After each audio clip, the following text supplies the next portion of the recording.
আসুন আমরা দেখি কিভাবে একাডেমি জব রেজিস্ট্রেশন বা লগ ইন করা যায় এবং একটি জব অ্যাড করা যায় বা একটি জবে আবেদন করা যায়। একাডেমি জব কি? একাডেমি জব হচ্ছে ইউনিভার্সিটি, কলেজ বা স্কুল এবং বিভিন্ন গবেষণা কেন্দ্র এবং ছাত্রদের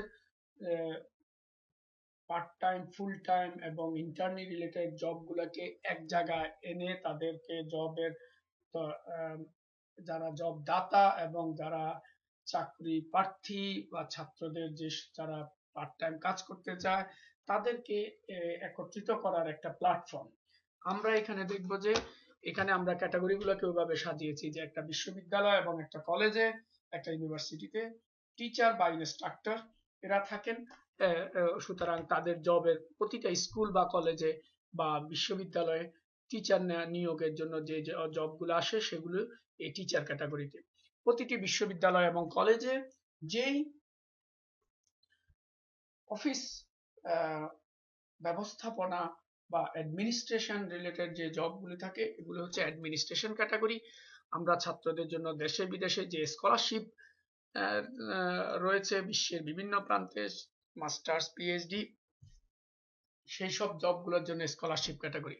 আমরা ছাত্রদের জন্য চাই ইন্টার্নি এবং প্রচুর ট্রেনিং সুযোগ সুবিধার দ্বার উন্মুক্ত করতে, সেজন্য ইন্টার্নি ক্যাটাগরি।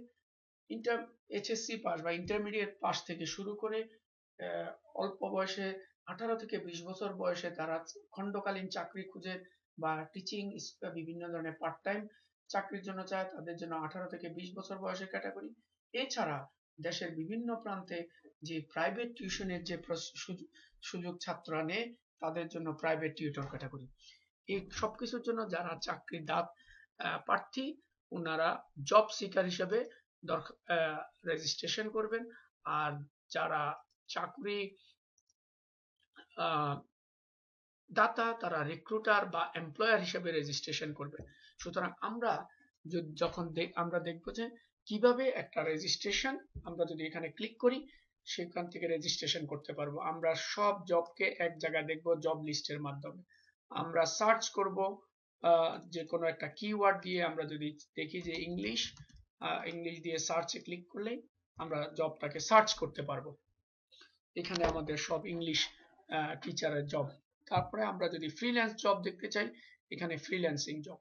সুতরাং এভাবে আমরা আমাদের প্রাথমিক ভিজিটর হিসাবে এই সাইটটিকে ব্যবহার করতে পারবো।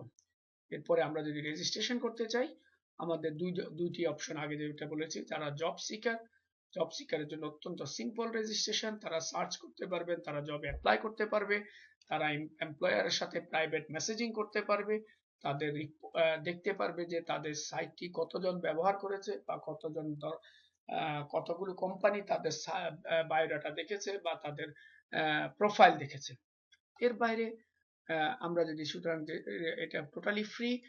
জব সিকার বা চাকরি প্রার্থী তার নাম, ইউজার নেম অর্থাৎ একটা আইডি দিয়ে এবং ইমেল অ্যাড্রেস পাসওয়ার্ড দিয়েই অ্যাকাউন্ট ক্রিয়েট করতে পারবে। অ্যাকাউন্ট ক্রিয়েট করার পরে তার ইমেইলে একটি ইমেল যাবে অ্যাড্রেসে এবং সেটাকে অ্যাকসেপ্ট করার পরেই তার অ্যাকাউন্ট অ্যাক্টিভেটেড হবে। এর আরেকটি অপশন যেটা জব এমপ্লয়ার হিসেবে অর্থাৎ বিভিন্ন কোম্পানি যে ক্যাটাগরিতে রেজিস্টার করবে সেটা হচ্ছে এমপ্লয়ার। এমপ্লয়ারের জন্য আমরা অবশ্যই একটা ফ্রি ক্যাটাগরি রেখেছি যেখানে যে কেউ রেজিস্ট্রেশন করে একটা জব অ্যাড করতে পারবে এবং আমরা সে যদি এজেন্ট হিসেবে আরো জব অ্যাড করতে চায় আমাদের সাথে যোগাযোগ করলে আমরা আরো জব অ্যাড করার ব্যবস্থা করতে পারবো। এর বাইরেও আমাদের যে তিনটি ক্যাটাগরি রয়েছে, গোল্ড মেম্বারশিপ, প্লাটিনাম মেম্বারশিপ, এখানে প্রতিটা মেম্বারশিপে কি পরিমাণ ক্রেডিট, কয়টি জব অ্যাড করা যায় এবং কিভাবে তার অর্থ ব্যয় করা হবে বা ব্যয় হবে সেটি এখানে বিভিন্ন ক্যাটাগরিতে ভাগ করা হয়েছে। এবং আমরা পেমেন্টের জন্য সরাসরি আমাদের ব্যাংকে ট্রান্সফার করতে পারবে অথবা পেপাল এর মাধ্যমেই আমাদের অ্যাকাউন্টে ট্রান্সফার করতে পারবে।